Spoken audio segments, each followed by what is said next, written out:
Aloha, welcome to the Live Ukulele podcast. My name is Brad Bordessa, and in this episode, I'm talking to Jessica Maeve. She's an ukulele singer-songwriter out in Arizona, just breaking into the ukulele festival scene, writing songs, producing songs, bringing things to the world, great music to the world. And we talked about singing and the role of the ukulele kind of in like a musician's arsenal, and a number of other interesting things. I really enjoyed our conversation, and I hope you do as well. Before we get there though, Rock Ukulele is now out and available on liveukulele.com. This is a set of lessons and materials to go along with it, tabs, backing tracks, playthroughs, that kind of stuff. And it teaches 4 original rock songs that are played by my band, released on our latest and newest and only so far EP. And each of these songs is kind of a different style, a different way that the ukulele is integrated into the rock band. But the whole point of these lessons is to show how through arranging and clever musical usage of the instrument, you can create a space so that the ukulele can just be an ukulele without needing to resort to distortion pedals or plugging in. So if you just have an acoustic ukulele and you want to jam some more rock style music, this is how I bring ukulele into the context of a rock band. So I teach my ukulele parts for these songs. There are tabs. Like I said, there's backing tracks. You actually get to play along with the original backing tracks that are now released out on the internet from our Kingside EP. And it's pretty cool. I'm excited to share these songs with such a unique angle, right? It's not just learning to play Stairway to Heaven or Thunderstruck or some other rock song. Like the whole idea is to use the ukulele as it is best suited, to bring it to a situation where it can do its musical thing and have room to do that and to create space in an arrangement. So there's lots and lots to talk about arrangement and choices and building and dynamics and things like that that really make this kind of work. And it's great that arranging part of things is great skills that you can take to any genre you want to play. But it's much more obvious in an ukulele rock band because you have to make room for the ukulele specifically. You have to think about how it's all going to fit together. Otherwise, you get stepped on. If you want to check it out, the launch is over, but if you use coupon code POD20 at checkout, you can get 20% off of the normal price as a benefit of listening to the podcast. So you can check that out. I'll put a link in the podcast description. But yeah, that's Rock Ukulele. It is out now on liveukulele.com. So Jessica is somebody that I've seen kind of bouncing around social media for a couple years now, and every time something has popped up that I've seen, I've always been impressed. So definitely has been on the radar and somebody that I've wanted to talk to on the podcast for a while now. She was in town in Hilo a few months ago and reached out, but we couldn't quite make the scheduling work to meet up. But we were able to have a Zoom call where we recorded the episode that you're going to hear. She won first place in the International Ukulele Contest in the solo vocal category and has a degree in music education from BYU, in addition to having a lot of background in teaching choir, instructing choir. So lots of emphasis on singing, and you'll hear the beautiful voice that comes from all of that, and even hopefully pick up some tips. So without any further ado, here's Jessica Maeve.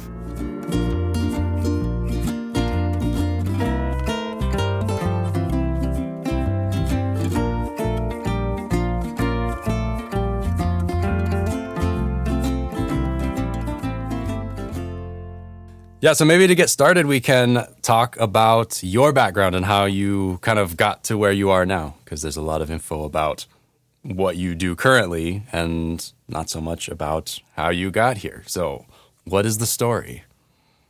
Yeah. So ukulele came into my life. It was my dad buys instruments. He plays instruments. He's a guitarist. And he's very musical. He sings and stuff. So that's where I got a lot of my musical background. But we had an ukulele just sitting in our house for like a year collecting dust.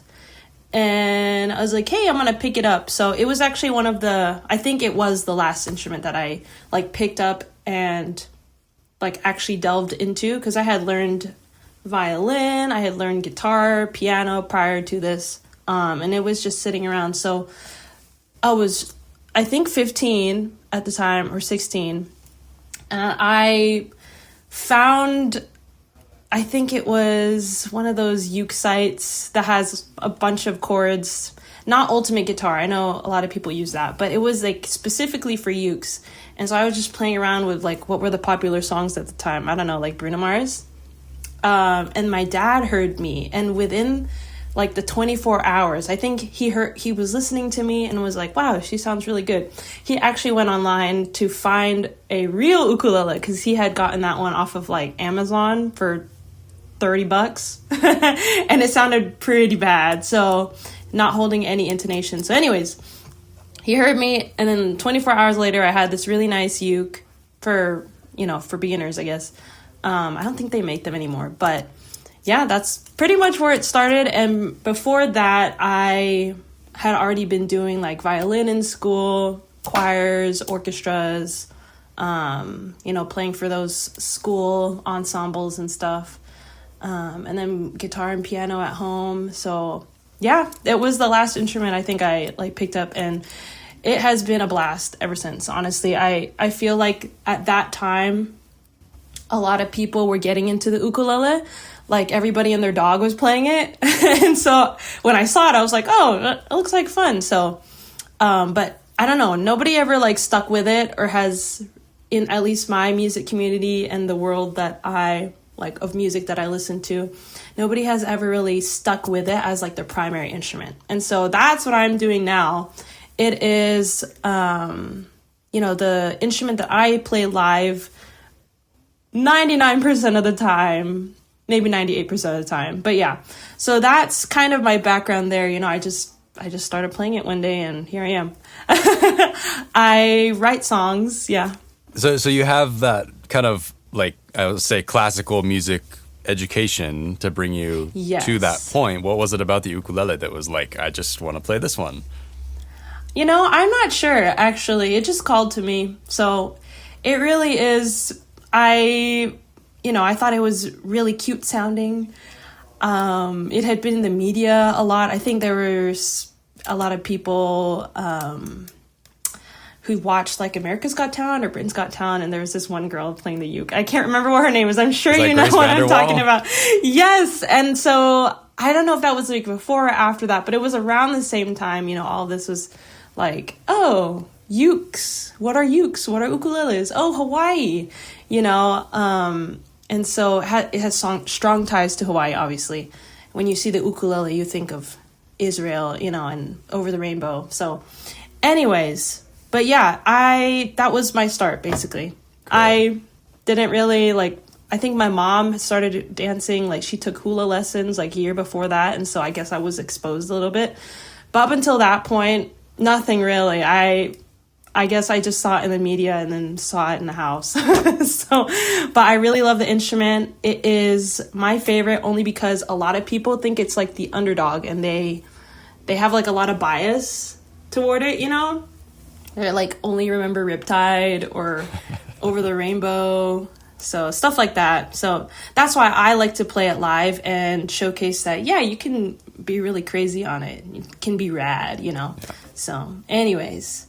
So you're a wonderful singer as well. Were you singing before ukulele? Yes. Yeah. So I sang growing up, my dad is a musician. So that's kind of where it started, just like karaoke at parties and stuff and just around the house. So yeah, lots of singing. And then obviously going into choirs and orchestras at school. So I got to learn how to read music. And yeah, so I do sing a lot. I also did study music, so that's an important part, I guess. I don't always mention, but I did go on to study music education for choir music. So Okay, so then that totally begs the question of classical training versus playing by ear. What is the crossover for you and the ukulele? Because looking at the way you play, I get the feel that it's more of an intuitive, like you just kind of played and figured out how to do it. And it sounds great, but like with that classical background, like as somebody who has dived in too far to theory at times, like sometimes it's hard to like think on that other side of like, oh, just do it. yeah, I gotcha. No, that's a really good question. It's funny that you picked it up because I do mostly play how I feel. So it is a lot of feeling. I don't know if I had just like my background feeds into that. It probably does. But yeah, whenever I like have taught ukulele or, you know, people have asked me like, oh, how do you play like this? I literally am like, how do you feel the rhythm should go? Do you feel the beat? Because I feel the beat, but I'm going to play it different than you. And I play the song different live every time. So, yeah, for me, mostly it is like my feel, how how I want to interpret the song in the moment. So every time I play, like if I, you know, am at a hotel or a resort or a ukulele festival or a restaurant or wherever I have performances and gigs, if I have practiced the song at home, it's going to sound different every time. So yeah, it's mostly how I feel in the moment. Yeah. But that's cool that you asked that question because not a lot of people think that. They're just like, oh, she probably like found a tutorial and like is just copying a tutorial, right? Which yeah, for the most part, but I do my own thing. I feel it different than some people. Yeah, I should make tutorials. Some people keep asking actually, but I don't do that yet. So do you read? Like, can you sight read on ukulele? Yeah, I do read the staff, and so I mean I have books on my bookshelf and stuff. So yeah, I do. I think it's more fun to do tabs because it's faster because it's already written out. But yeah, if I had to, I could sight read. I could read stuff on the ukulele. Yeah, cool. It's just an interesting thing because you have the classical training that pretty much anybody can study and understand. And Western people especially, they're like, yay, it's like math, like I can figure it out. And then they go to actually play music and realize that like, oh, like there are no rules. Or as the teacher, you have to convince them like, no, there are no rules. You just have to feel it. And sometimes it's like trying to rip off a big piece of duct tape off of somebody's arm or something, trying to get them to just pull it off. Like, come on, you could just play music. You don't have to have everything written down or think about everything all up front. Yeah. It's just interesting. No, totally. Yeah. I get that because I've taught students and I've taught lots of young and also, you know, people who are familiar with music and, you know, have played instruments before and stuff. So I've seen both sides where it's like, well, I have to know how to read the sheet music first before I can be great. I'm like, well, you can strum whatever rhythm you want right now. You know, like 5 chords, like do whatever you want. But yeah, and then I've seen the other side where it's like, you know, I'm going to do whatever and not learn anything else and just play these 4 chords every time. So, you know, so there's both sides. Not that one is better than the other. Music is universal. So whatever capacity you would want to play the ukulele specifically, I think that's great. I love when people even just want to play like 1 chord or even learn how to say the name. Yeah, I think that's a wonderful point because people see Jake or they see you or they see me and they're like attached to the idea of playing like at that level or at that place. Like there's no point doing it if I can't be at that place. But then right. There's like, you got to kind of get to a point where like you can have the contentment with what you can do in the moment. And that's great too, because that's real music. That's, you know, for you to experience as a player. So exactly. If that 1 chord is doing the trick, lime in the coconut or whatever, like rock that 1 chord. True. Yeah. So I noticed on your website, you have a lot of shows You're staying pretty busy. Can you speak a little bit to what you do gigging? Like, what is your main presentation style, I guess? Are you featured? Are you background music? What do those gigs look like? Yeah, for the most part, it's a good mix, I'd say. So, a lot of times when you get booked somewhere, like they'll tell you like, oh, at this venue specifically, hey, they want you to be like the show. They love audience interaction, and so you kind of have to appeal to that crowd. And then the other half, it's really half and half for me, but the other half is like, yeah, you're there to enhance the atmosphere. So you kind of are background music, but people will come and sit because it is the ukulele, surprisingly, because they haven't seen anybody play it live.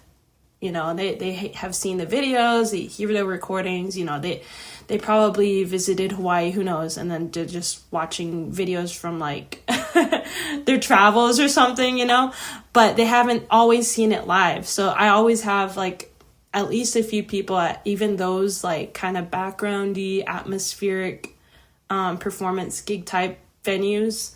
They'll always come and they'll sit for a while, like at least an hour, which is really interesting. So I get both sides. Sometimes it's featured, sometimes it's just for the atmosphere value. And so that's what I do. I get both, I guess, is what I'm trying to say. Cool. And you're in Arizona, right? Yes, at the moment I am. I just moved here from Dallas. So wow, okay. It's been... So are you finding venues that are like ukulele adjacent, where that's like more of an expected thing, or are you completely out of the blue like, whoa, as an ukulele? When I started performing solo stuff, like I used to teach in schools. I used to be a public choir director, and not doing that anymore, like 7 to 3 or whatever, 9 to 5. I have experienced, I guess, the same like lifestyle as like a guitarist who is going out performing. So I don't think it's like, oh, I have found venues that specifically want the uke, or they just want live music, really. And so I'm going there like any other musician, really. But it's cool because it is different, and so they are always excited, which is the fun part, because it's like, you get a guitarist every week, and then like, oh, she's brought a different instrument, or maybe there's like a pianist on some days and stuff, but nobody ever does the uke, which is so special. So I think even though there aren't always those venues that have like a tropical vibe or whatever, because there's only so many of those, I think I've only played at like a handful of places that have like a tropical vibe and are like digging the uke, so I play anywhere and everywhere. That's awesome. So I haven't found a lot of those, even in Dallas. There's a lot more people there, but there's a lot more Hawaiian culture here though, which is great. So I have seen like a lot of cultural festivals where they'll showcase like everyone in the area, and they want variety. There's not a lot of like ukulele players anywhere, really. It's just, I don't know. I kind of feel like it's just me a lot of the time. So kind of my own island. That's good too, though. That's great. Speaking of the music that you play, are you equipped or interested in sharing a song or two along the way? I could, yeah. Up to you. For sure. I am releasing music next month, actually. Exciting. So Congratulations. Thank you. I do my best. I am releasing a Valentine's tune. So I call it a Valentune, but that's not the name of it. It's called Is It Love with a question mark. And I wrote that, I think, when I was 17. Oh, wow. So it's been a while. But I am recording and producing on my own. And so that is why it's coming out now. So better late than never. I have my uke here. This is a song I wrote few years ago. So not as late as the song that I'm about to release, but this is called Babe. When I wrote this song, I wanted a song where the chords spell the title. And so this is B-A-B-E. And the second B, you can make a B7 if you really want to. But it's B-A-B-E, so this is Babe, and the full version's out online.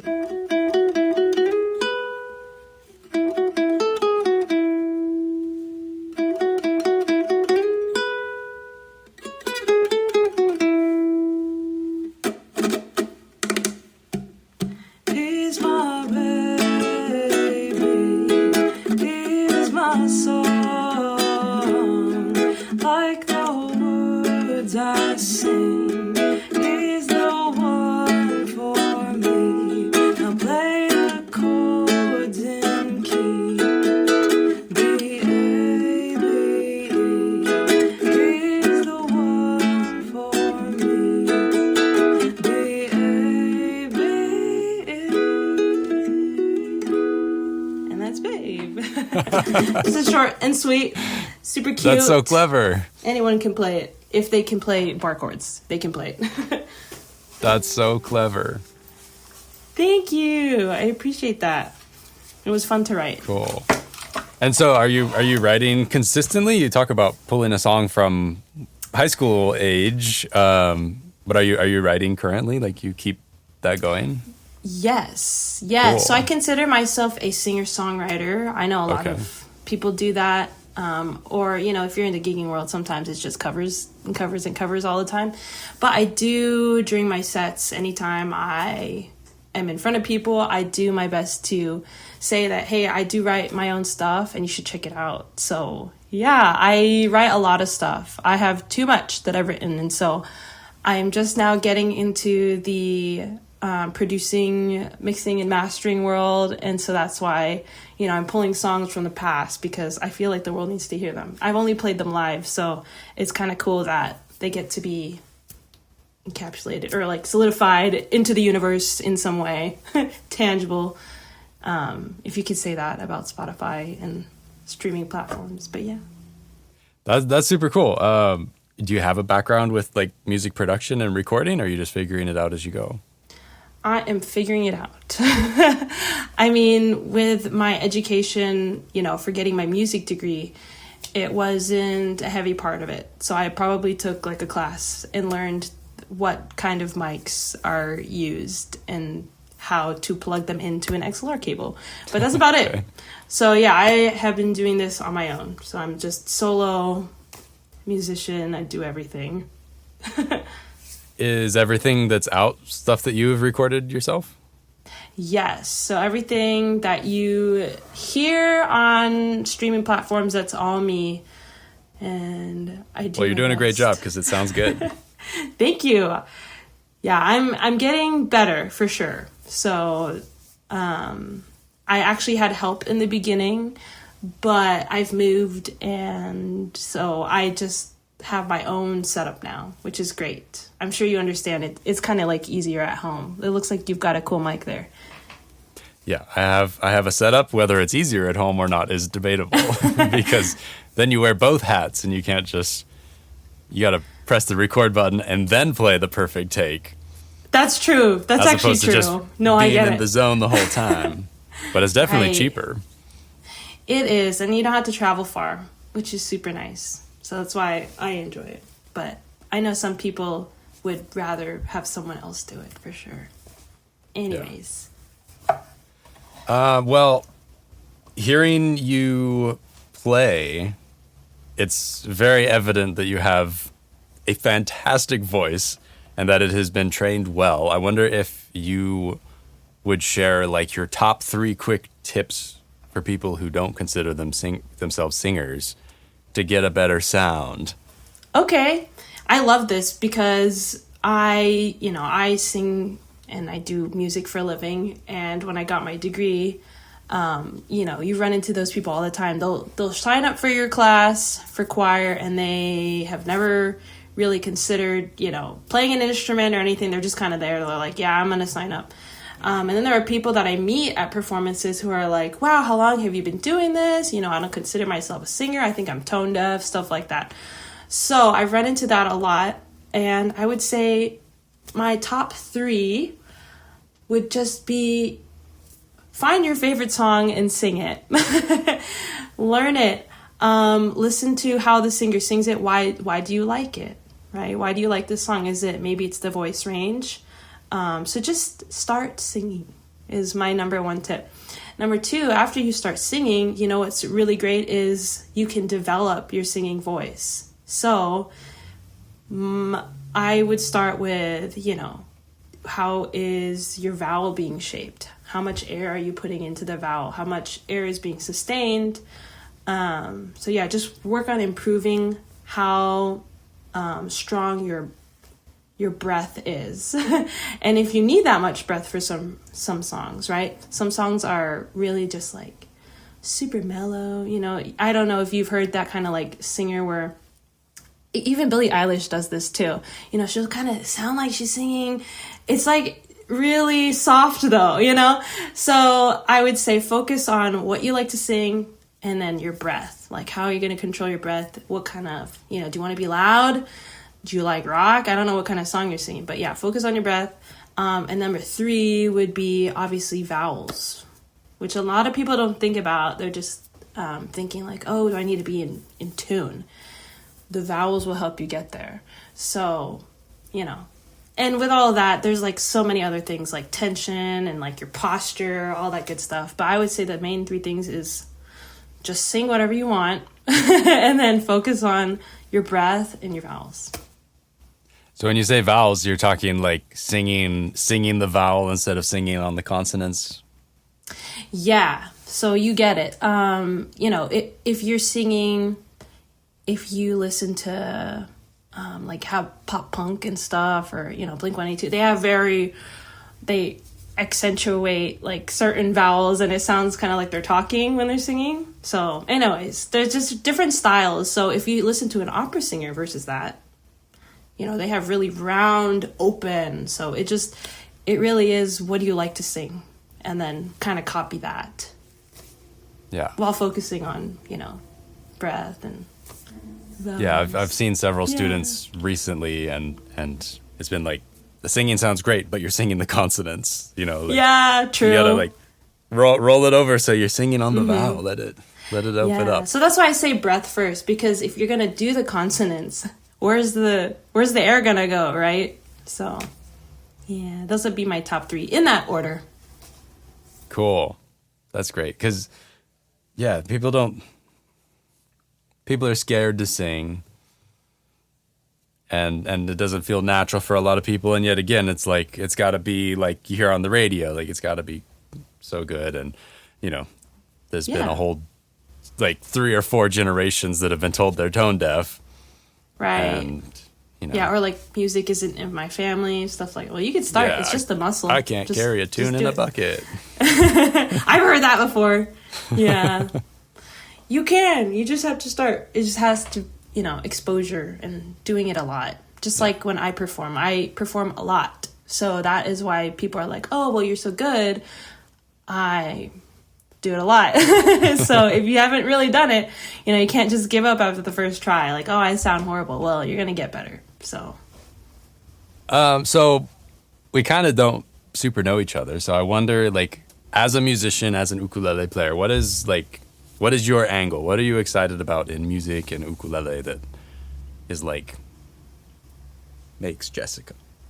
Yeah. Well, I just noticed that there's not a whole lot of representation for ukulele singers.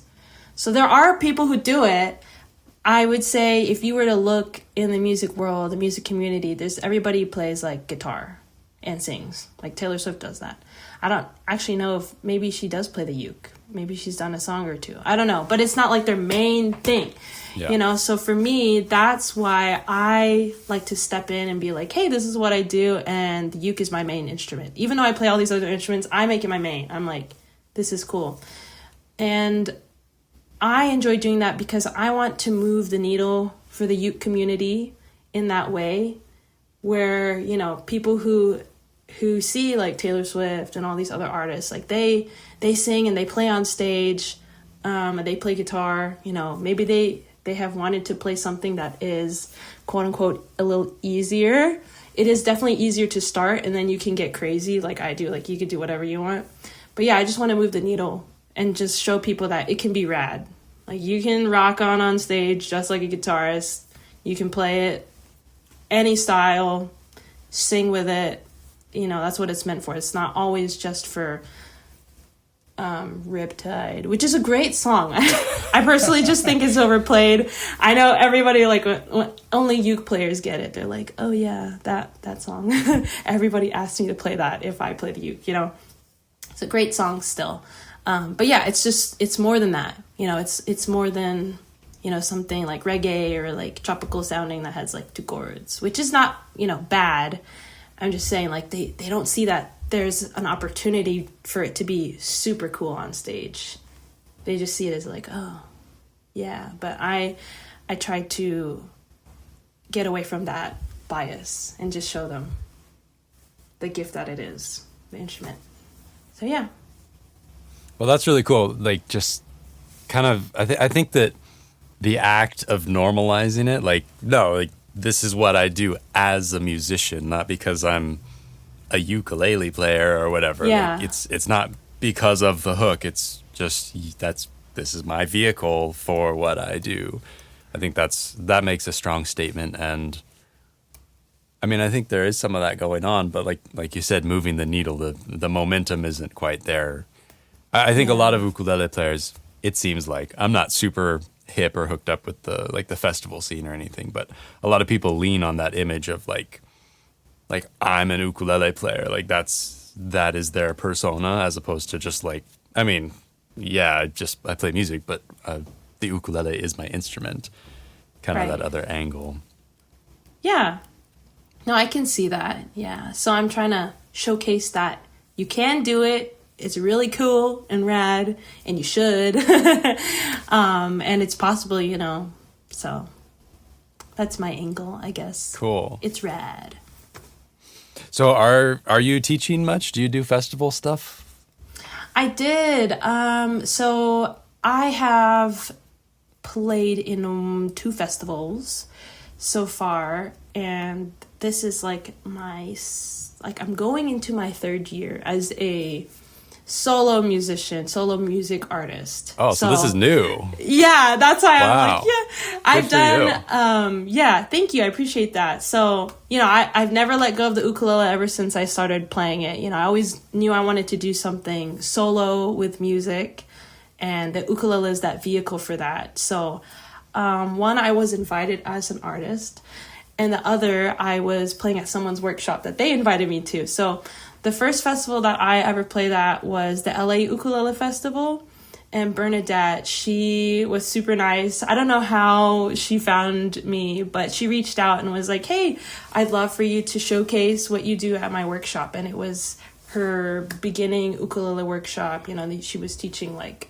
how to hold the uke and stuff. And then at the end, she had me perform. So it was really cool. It's just to like, oh, well, you can play really, really rad if you want to, you know, but like these are the foundational stuffs. And so that's what that workshop was. And then obviously I got to play at the little open mics that they had set up there, which is really fun. But yeah, so I played at her workshop. And then in April of last year, I went to the Allegheny Ukulele Festival, or Ukulele Soiree. They like to call it a soiree. I don't know why, but it's fitting, I guess. It was really fun. So I was there as an invited artist, and I taught some workshops. I taught people how to sing and improve their vocal technique. And then I taught them about rhythms on the ukulele. You know, it's not just the down, down, up, down, up, stuff like that. And yeah, so I performed there. I met Daniel Ho there. I met Jiggy with Viggy there. And also Danny Joy and Perry and Mark Gallagher, all these other names that PD Mac, all these cool people in the music world, in the uke community. So it was really fun, and I had a great time. I think it was, one of the highlights of last year. I'm looking for festivals to play at. So if you know any cool ones, I just need to know people. I feel like personally, I enjoy the festivals, obviously, because they showcase not only education classes like workshops and stuff, but they do showcase you on stage as the artist. So that is my favorite part. I love education, obviously, because I went and studied it, right? I love it.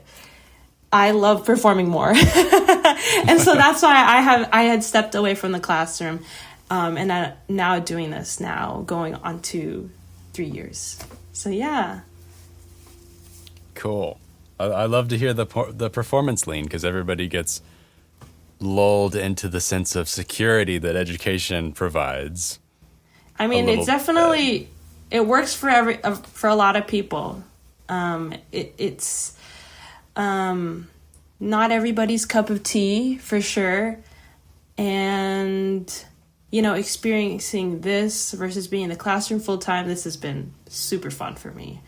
I don't know if I'll step back in there, but I do teach on the side, if people ask and stuff.